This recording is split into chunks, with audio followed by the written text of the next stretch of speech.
This is Coffee, Country, and Cody. Good morning, everybody. Welcome in. We are inside the A-Cup House on the Opry Plaza. Kelly Sutton, Charlie Mattos, Annie Nye, and Jeff Roberts is upstairs. I see him. There he is. He's there. We are all present and accounted for, and happy that you are with us this morning as we start a brand new week right here in America's Music City. And we got a lot of stuff coming up in just a little bit. Hey, Bryce Leatherwood is going to stop by. If you don't remember, you're like, I know this name. Why do I know this name?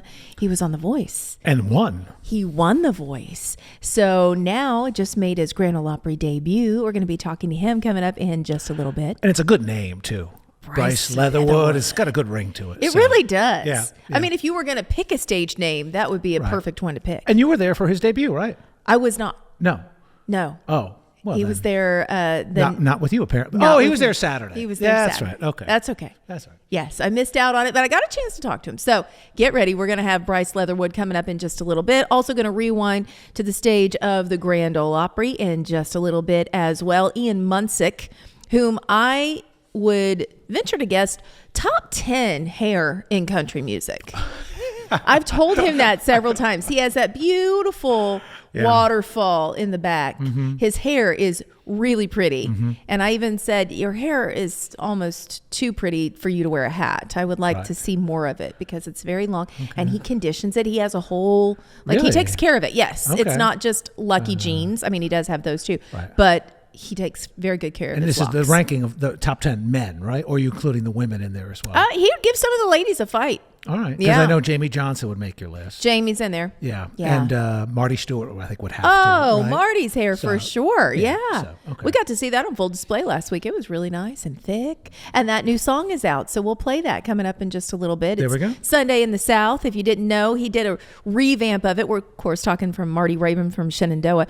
But he did this with Luke Bryan and also Jason Aldean. They were both doing it as their warm-up songs, and he said, hey, let's get together and do a little revamp of it. So we got that coming up. Also, entertainment headlines, speaking of which, Miranda Lambert doing a pop-up show at Casa Rosa here in Nashville. That happened last night, and we've got some video to show you from that. And Little Big Town announcing their first ever Christmas album with a very interesting name of the Christmas album. So stay tuned. All of that and more coming up right here. Moving forward, let's talk about entertainment headlines. Miranda Lambert doing a pop-up show at her bar last night, Casa Rosa. If you remember, she released her album.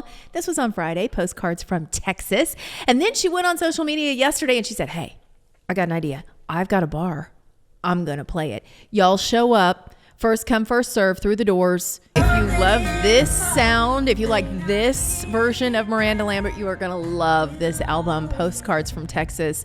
So take a listen to it. And congrats to everybody who got in for that show. I don't know how many the capacity was, but you got to imagine that people lined up early to get in. And her bar is very cool, by the way. If you haven't been in it, you definitely need to go check it out. Some of her memorabilia is all over the different walls and everything. So, yeah, it's a great spot. Very rare to see someone of that level at a place that intimate. Very cool. It's like you have a few people, I think, that go visit their own bars. Lainey did that, too. She popped up at her bar not too long ago. She's got her Bell Bottoms Up that's over there on 3rd Avenue. So every once in a while, they just pop in. And I think Blake has visited all of the old Reds. And played. Yeah.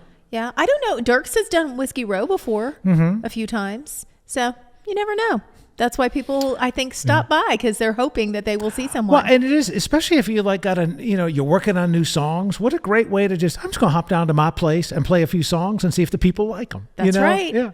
And Luke Combs, his place will be opening soon, so he might be down there at Category 10. Hey, let's talk about Cody Johnson. He's given us more leather. It's Leather Deluxe. Now, listen, I'm going to tell you.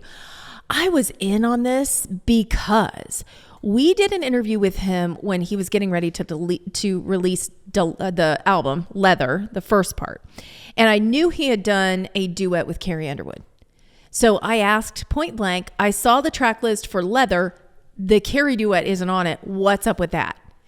And he said, I think we're going to hold it for the second half. And I was like, ah. So he knew all along when he released Leather that there would be the deluxe version. Here's what he had to say about it in his own words. Take a listen. The deluxe edition of Leather is coming out this fall. There's 13 more tracks, and I personally think that the second half of this album has more potential #1 hits, and it has more sing-along songs, and it's better songs. I mean, and that's saying a lot. That's a big statement. That's a bold statement. That is a bold statement because Leather is up for Album of the Year at the CMA Awards this year. So the fact that you said, hey, the second part, the deluxe part is better than the first, and that one's already in the top 5 of albums of the year for the CMA Awards, that's pretty strong. He also received a nod for Male Vocalist of the Year, Single of the Year for Dirt Cheap, and Music Video of the Year for The Painter and Dirt Cheap, both of which are Cody's most recent #1 hits. So we're looking forward to Leather Deluxe. He didn't give us a date. He just said later this fall. Okay, one more story for you. Little Big Town Christmas album. It's happening. They are also going to be doing a Christmas show here at the Opry House. And coincidentally, the album will be released the same day as the show. I see what they did there. October the 4th. It's going to be called The Christmas Record. I was like, wow, don't outdo yourself, guys, when you're looking at the title. But they did write a few originals, including this one called Christmas Night with You. Take a listen. We'd slow dance all night long to Nat King Cole. I'd ask for your leather coat, pretend it's cold. Instead of a winter wonderland, I'm just winter wondering what could have been, 'cause all I know. Okay, are you loving this. Yeah. You know, they mentioned they had wanted to do a Christmas album even in the early years of Little Big Town, and they've just never done it. So it's their 25th year as a group together, and they decided, yeah, now's the time. Let's go ahead and do this. They dropped this album again, October the 4th. So be looking forward to that. That's the same day as they're doing their Christmas special for NBC. It's taped here at the Grand Ole Opry. You can get tickets to go see it. Included on this, Santa Claus is back in town. If We Make It Through December is going to be on there. And they also have Tennessee Christmas as one of the songs. Oh, yeah. So I'm looking forward to all of Love those. that one. That's really good. Earlier, we were just chatting behind the scenes. And it came up that you've not done something that most every person has done. So we started talking about what's something everyone else probably has done, but you haven't at this point in your life. Charlie Mattos, what is something everyone else has done that you have not done? I have never flown a kite. That's crazy. Yeah. That feels really That's sad. crazy. Charlie, you are peak flying kite age. You I have feel a like. son. Yeah. You mean I'm old enough that when I was young, people were flying kites? Yeah, like because they're not flying kites at my age now. They had yo-yos, they had jacks, and they had kites. I've done a yo-yo. Pickup sticks. I did not have. Danny and I joining in the conversation with some singers right now, and I love Okay. this. You know, we actually had television when I was a child. It was Yeah. in black and white. For a time, and then it got to be color. Yes. We love you, That was Charlie. revolutionary. Actually, my grandparents never got a color TV. Did they It was not? black and white That's my cute. entire childhood. Okay, so you've never flown I've a never kite. flown a kite. Did you figure out something that you have I not can't done? think, like, this is like the never have I ever game. Kind Once I- of, yeah. Like, I've never been skydiving or like snorkeling. You've never done snorkeling? No. No, I've never done that. I've either. worn a snorkel. I But grew never. up on a lake, so like I had a snorkel, but like you couldn't see anything. The water was. But you did it. You got in the water with it. So I But guess I've never that like counts. gone like snorkeling. Like Have you been in a two-seater plane? no, Okay. Okay. I'm not. I guess Those it are some seems things. I'm not adventurous. Okay. Well, Like if you the could say. opportunity arose, though, you would do those things. I would not skydive. You wouldn't? There was a time in my life where I probably would. I would definitely not anymore. Oh no. Yeah, I don't think I would. I don't think either. you could get me to jump out of the plane. I'm like, yeah, take me back down. I've That was done a good. lot of those things. I've done a lot of the crazy things. I've done a 2-seater ride in an IRL car and gone like 200 miles an hour. And I flew with the Blue Angels. And I did this really crazy Red Bull thing where it had a fan. It was like a parachute over the top and then a big fan in the back, and you run and take off and then glide. Really? Where? Yeah. How do you I did it at land? Loretta Lynn's Off farm. mountain. Well, how do you land?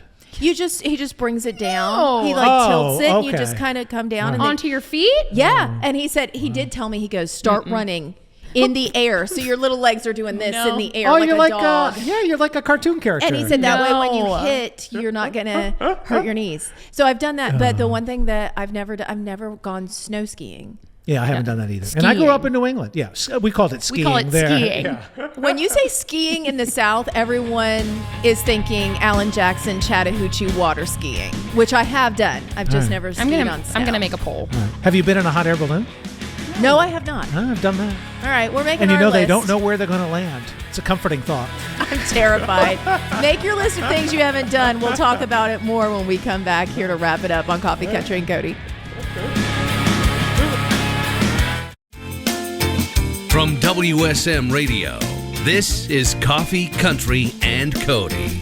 Welcome back inside the A-Cup house right now. We are hanging out with the one and only Robert Earl Keen in the studio. How you doing, friend? I'm doing well, thank you. Thanks for coming asking. in. Well, thanks He for was having me. setting up. He's got all kinds of merch right down there on the wood. I said, are you doing your merch table? Do you take Venmo?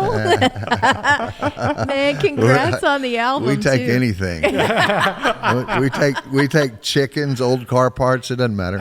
What is the guy that used to trade for it? He said, I'll trade for anything that doesn't eat. That was his thing. He was selling cars up in Hendersonville. He said, I'll trade for anything that doesn't eat. Well, it's good to see you. Thanks Thank for you. coming in. Yeah, thank you. You got a busy week with Americana Fest. Uh-huh. haven't you? A lot of things going on. Playing some shows on some panels. Doing a lot of things. Yeah. You got a show at the Bobby Hotel rooftop that's happening on Thursday, and then Friday you're at the Bluebird Cafe. Uh-huh. So the Bobby we're playing, it was with the band, so we'll be up there. We do about an hour up there at the Bobby Hotel. And the Bluebird, I'm playing with Susie Boggess and Adam Wright, and doing a kind of guitar pull. Well, that'll be no fun at all. No, it's always fun. Always fun. Well, Yeah. the last time you were with us in the spring, you were heading to Knoxville to the Bijou Theater. No, right. Tennessee Theater, maybe. Tennessee Yep. Theater. And then back in town for the Ryman. And here's the cool part about where you're sitting today. Yes. The wood is the same wood as the circle in the Opry House, Oh, and really? that is from the Ryman stage in the early 1950s. So we Nice. kind of come full circle on that one. Nice. Wow. From the Ryman stage downtown, that one? Yeah. Wow. So now you've obviously played a lot of places in this country and around the world. What's the Ryman experience like for you? Well, I have a special connection with the Ryman experience because my wife and I used to run Hatch Showprint back in the 80s, back in the late 80s, and so back then it was nothing but a museum. It cost you $2 to get in there. So I used to go in and pay my $2 and eat my lunch there because it was right across from Hatch. At that time was on 4th Street. And so I just walked across there and paid my $2. After about 2 or 3 weeks, they just quit taking my money and just let me go in there and sit around. So I got to sit in there. Sometimes no one was in there except for me. There would be very few people coming through to see the tourist thing. Wasn't as big back then, and so I sat there and just kind of absorbed the vibe. It was the greatest way to just get that whole idea, that feeling, the ghosts of country music thing. And it was really some of the best times. So when I go play the Ryman, I always just take myself back to when I used to sit there and eat my lunch and think, I was there with all of those old ghosts and stuff all by myself. It was really That's great. amazing. Yeah. So back when you were eating there, it was the museum. Had it started the revitalization? Because I know that there was a time there it was rough. No, it was just dusty and funky. Really? Yeah, there were, and like I said, there was very few people come in there and even go see it as a museum, and it was cool. They kept it up pretty well, but it was a little bit dusty and a little bit funky. It was certainly, it wasn't quite The Shining, but it was pretty close. Yeah, had pigeons every once in a while in the balcony, right? Yeah, right, absolutely. That's so crazy to even think about that. How long were you at Hatch Show? We ran it for a year. Okay. When I moved to Nashville in '85, I moved in with Jim Shradden, and he was running it then. And so he fell in love with this girl from Italy, and he said, "I don't know what to do." And he said, "You and Kathleen, do you think you can run it?" So he went and talked to Jim Denny, Bill Denny, and he said, "Yeah." So we ran it for. a year, and then Jim came back, and then we moved back to Texas about in '87. So that was what. In that year, was there one print that you did that stands out that you were absolutely? I didn't know how to work those machines. They had this big giant machine called the Mealy machine that was really they had several different printing machines, but the largest one, the one they printed the biggest posters, Sure. Those that was down in the very third floor. There were 3 floors there. It was in the very basement, and Mike Compton, who was with the Nashville Bluegrass Band, worked there at the time. And we got this order for like 1,000 posters of that Hank Williams, where it says, "If the good Lord willing and the creek don't rise," that one, Okay. And we got like an order for that like on a Friday afternoon, and Mike had a bunch of gigs and stuff. I said, "Mike, you got to stay here." He goes, "No, I got all these gigs." And I said, "I don't know how to run the Mealy." He says, "You've watched me run it. You can figure it out."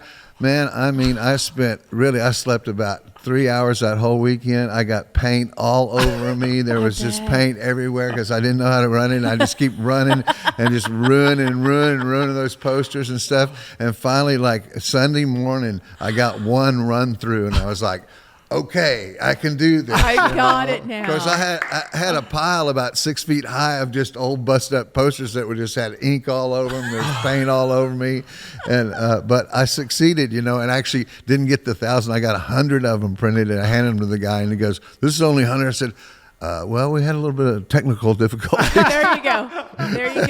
Also, you didn't give us a whole lot of lead time, pal. So that one has a real close to my heart. Now I want to go find that. See if we can find one on eBay. Yeah, they still have them. If you're ever at the airport too, I think in Concourse, either A or B, there's a beautiful display of hatch prints. Hatch prints, right. Oh, And at the Virgin Hotel, there's a beautiful picture. You go into the lobby and take a left, and there's just this kind of alcove, and there's a beautiful black and white picture of the building on 4th Street with the window there, and it's a really cool picture. Yeah, I vividly remember first time going in there. I used to live at Market Street Apartments on 2nd and Demumbrin, right? Right, yeah. And when you go in, there was the sign that said, "We have a cat. Close the door." You know, right, so that was I loved the place right from Yeah, there. They're so collectible now, and people love those posters. Did you have an appreciation of how cool it was back then? Oh, or was absolutely. It, I'm a hoarder. So, okay. I've got stuff like that. What was really, collectible were the wood blocks, the carved wood blocks. Oh, that's and true. Yeah. They, not on our watch, but on some other watches, they went out the back door somehow. And when you see those like tacked up in somebody's office, you go, I bet you didn't pay very much for that one. Yeah, you probably got that one. The album Western Chill, you released this in June. Yeah, right. Mm-hmm. So it is out now. We're going to play one. We're going to play the title track off of Western Chill. Right. Give us some of the backstory about the album and then about the song. It was born out of COVID. I had a band, and I kept the band. I kept everybody on salary and everything so we could make it through the whole thing. And then after a couple of months, we weren't doing anything, and no one was sick. So I said, well, we should rehearse. So we started rehearsing, and I built up this at our ranch. I built up this thing called Snake Barn Movie Ranch Studios. So we created some video.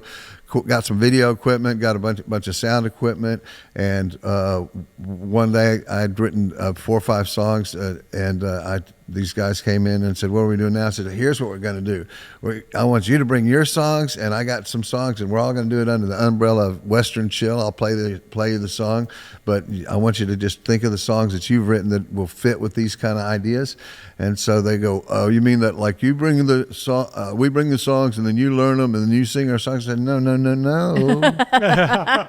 going to sing my songs. You're going to sing your songs. It's all going to be just all big collaboration. So we all sat around and arranged and produced the whole record ourselves, and it was it was a great bonding experience because we had never really done that thing like that, like just all acted like a band and put it all together. A little like what McCartney did with Wings back in the 70s, where Denny Lane would get a couple of songs, Jimmy would get a song, Linda, kind of spread it around. It's such a great, it's therapeutic really to like work with the people that you work with all the time in a different way, not just always like here's the boss, here's what the deal is. deal is like we're all working together. So it was really, really fun. So we put it all together, and we did a video. We ran the video and the audio at the same time. So the video that you get in the package is the same as on that record right there. So you can listen to it and watch it at the same time. Also, we ended up doing a songbook that goes with it, and also a graphic novel. I Which was going to ask you about that. it was. Yeah. That was one heck of a project. That graphic novel was a project within itself. I mean, it was lots and lots of work. More Coffee, Country, and Cody is on WSM. The album is Western Chill. The man is Robert Earl Keen, and he is in the studio with us this morning in town for the Americana Music Festival. I read that you said you're retired from touring. Are you not touring anymore? Elizabeth Cook said, "So how's your retirement? Ha ha." I was going to say, I looked on your site, and I'm like, you got a show at Green Hall, you got a show at Billy Bob's coming up, you've got a show. It's really a long story, and my intentions were good, but I got caught up in some other stuff that I couldn't get around. So, and also I missed it. I bet you did. Yeah. I mean, you can't sit around and entertain yourself too much, as far as like, hey, way to go, Rob. That was a good song. Yeah. You clapping for yourself isn't the same. Not working, but you've also been doing a podcast now for 5 years, which I didn't realize you were doing, the Americana podcast. Americana podcast. Yeah, started that and, just kept it going. Talked mainly to songwriters and players. I was listening to some Jim Lauderdale this morning. We interviewed Jim one time when I was here, and we interviewed Billy Strings, Todd Snyder, the White Buffalo, Lucero. I mean, just on and on and on. And everybody pretty much within the Americana, under the Americana umbrella. Yeah. And Billy Bob Thornton. That was a really fun one. And surprisingly, we were talking about people that don't give you a lot back. Mm-hmm. Billy Bob doesn't have a problem about giving you a lot back. There's a lot of talking there. So when you're doing the podcast, do you have a certain format? Do you try to keep it in an hour, 45 minutes? What does that look like? We try to keep it about an hour. We shoot for 50 minutes, but it always kind of goes over. It depends. Like Todd Snyder's a friend of mine, so we were just yucking it up the whole time. So it went for about an hour 20, something like that. And then the current one right now was actually a different kind of one. I did a guitar pull with Ray Wiley Hubbard and this great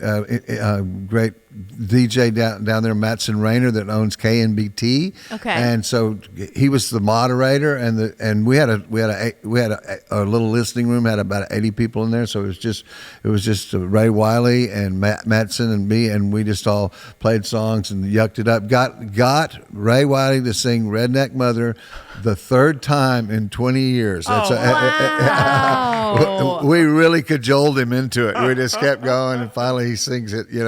So we got it on the podcast. We're gonna have to go back and listen to that one. It's pretty good. But he's a great interview guy, man. He's so funny and so fun and so with it. I got to be there for his Opry debut, which is kind of cool to hear Snake Farm on the Grand Ole Opry stage. So that took a while. Yeah. Hey, so you're just a couple of weeks away from a really cool anniversary because No Kind of Dancer. October 1st, 1984. 40 years from that landmark 40 record. years. Yeah, long time. Yeah. So that one, put together myself. I bought a book that said how to make and sell your own record, and I just went through that, and had the songs and had some really good players. We made that in Austin, and I think it's been on about 5 or 6 different labels over the years. I just kind of moved it on. But Sugar Hill back in the day. Yeah, Sugar Hill. Yeah, absolutely. Wow. Boy, it still sounds great though. It holds up so well. I'm happy that a lot of my songs still hold up. And even weird songs like the Armadillo Jackal, which oddly enough is just like a scary kind of a Halloween song, and oddly enough, kids love that song. I always get like 8-year-old kids going, "Hey, can you play the Armadillo Jackal?" I said, you need some counseling. This is a sign your child needs therapy. This is what they're asking for. Well, we went to the break. We were talking about Western Chill, not only the album, but there are so many things that go along with it, including the graphic novel. Which I think is so cool that you did that. Yeah. And you had your daughter involved in all the projects. She was engineering this? Yeah, she engineered it. Yeah, she engineered it when we recorded it live and we shot it live on video, and she did all the audio there. She was the engineer. So that's amazing because there are not that many female engineers. No, there are not. I know. So the fact that she's doing that's huge. Yeah, it's really good. She's done a lot. She's a real powerhouse, you know. If you go to robertearlkeen.com and the merch page, there's actually a really cool box set with everything you just talked about, all included, like literally in a box. It's live DVD and everything. Yeah. 4-pound box. Yeah. Is that how much it is? Yeah. Believe me, I've carried them. So order it. There will be no free shipping on this one, friends. Cut out the free shipping. We can't be doing that because it's 4 pounds. But you do have so many cool things, and we're so thankful that you came in town for the Americana Fest, and your daughter's been working with the Americana Fest as well. Yeah, so. she's in charge of a lot of the entertainment around town, and she puts it together. Isn't it incredible how that particular genre has really just blown up over the past 10 years? It's exploded. I feel like people that were too country for country or red dirt or so many other things that don't necessarily fit that top 40 find their place in that umbrella of Americana. Well, one of the things is, because touring has become so strong and like keeping musicians alive, the Americana group, they do some huge numbers, out there. Billy Strings is doing stadiums, and Tyler Childers is doing stadiums, and those, cool? 4 nights at Red Rocks, sold out, that kind of thing. So there's nothing any more busking in Americana, with your little can out there, your guitar case out there.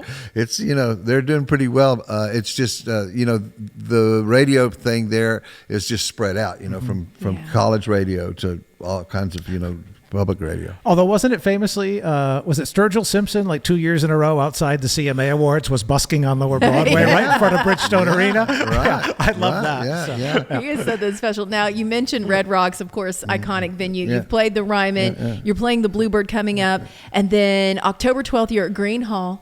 Yes. How fun is that? Yeah, that's always fun. Have you been there? I have. Yeah, I saw really George Strait there. Oh, nice. I know. Whoa. It was name dropper. We were talking about one of our favorite shows we've ever seen, and I said my favorite show I've ever seen. I was right there with George and the Ace and the whole band. This was probably 15 years ago. Yeah. They were doing some special record release, and it was just incredible. They in some ways that was kind of their hometown venue because they played there before George Strait was quote unquote George Strait. Right. It was. I mean, he was George, but it was George Strait and the Ace and the whole band. The Ace and the whole band. And I used to see him when they did that, and he would be doing what was so amazing. He would do like a Conway Twitty song, and it was like better than Conway. And I thought, this guy, where did this guy come from? He's amazing. Yeah. Oh man. Well, thank you for stopping by and seeing us. Thanks for having me. Hey, we're gonna go to break. We're gonna play Mr. Blues on the Run. Give us a backstory about this song. Mr. Blues on the Run was one of those ones that I had to kind of like. I came up with this song as it's kind of quirky,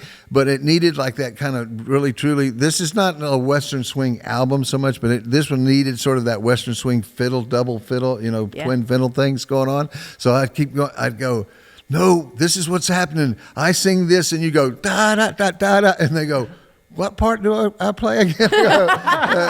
Because like when you're taking a song from zero to make it into a song, a lot of times there's a lot of explanation that goes into that. If you're just copying a song, that's not too hard. But like building a song is pretty hard. And this one was tough because it has a lot of ins and outs, and it was a lot of fun.